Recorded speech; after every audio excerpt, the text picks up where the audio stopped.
আমি একা।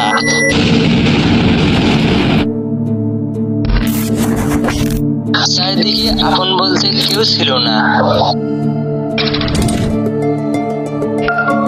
সময়টা ছিল আমার স্কুল লাইফ। অজানা এক বন্ধুর দেখা।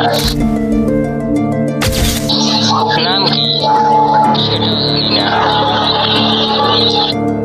কিন্তু তার কথা ও মুখে হাসি আমাকে অনেক অনেক ভালো লাগতো। এরকম করে আমাদের দিন যায়, বন্ধুত্ব আরো গভীর হয়।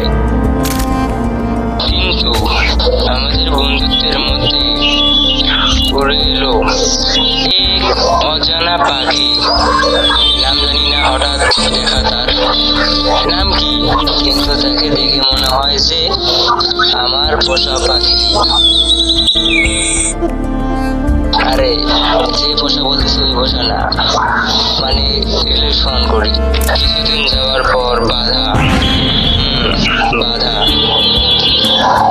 কে বাধা দিল, কিসের বাধা এবং কার জন্য বাধা, দেখা যাক পরের পাঠে।